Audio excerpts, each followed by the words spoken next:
L'heure de la sortie, c'est le titre du nouveau film de Sébastien Marnier avec Laurent Lafitte et Emmanuel Berco.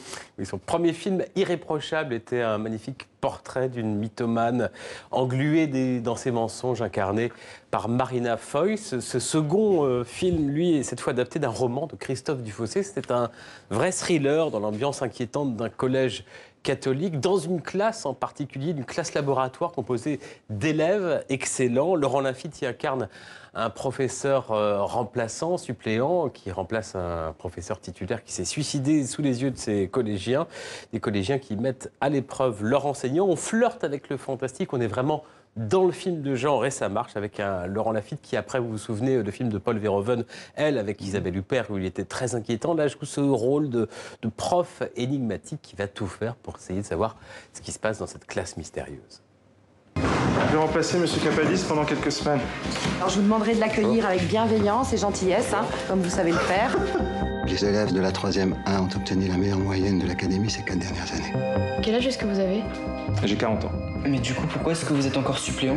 J'ai tout de suite imaginé un film vraiment presque d'horreur ou d'épouvante pour mettre en scène en fait l'adolescence, comment l'adolescence pouvait provoquer ces angoisses-là chez le spectateur. On est tous passés par cette période qu'a priori on ne veut jamais revivre, donc on sait aussi de quoi on est capable.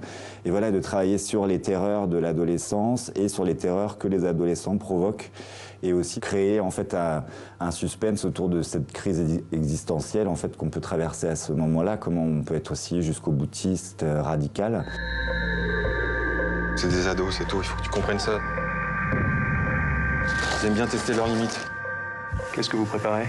J'avais vraiment envie qu'on passe de genre en genre. Le film commence vraiment comme un film choral, pas tout à fait classique, mais quand même avec une base somme toute classique. Et le film s'empoisonne progressivement comme l'esprit de ce personnage et va passer par le thriller, par les conventions de l'horreur, du film fantastique, du film apocalyptique, voilà, de passer par toutes ces conventions-là. Donc, page 77. Vous avez 10 minutes pour lire le texte de Gérard de Nerval. Puis, vous allez me dire qui est le narrateur. Ensuite, vous allez réécrire les vers 1 à 10 en remplaçant le pronom sujet « je » par « elle ».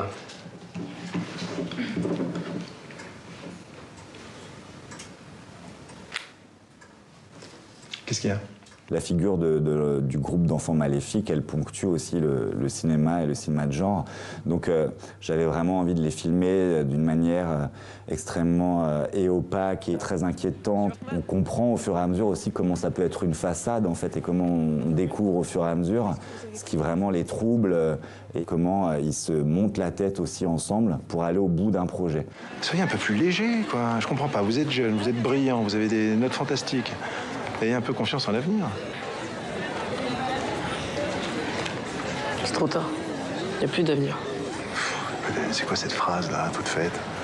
Le grand romantique. Vous voulez pas voir la vérité en face?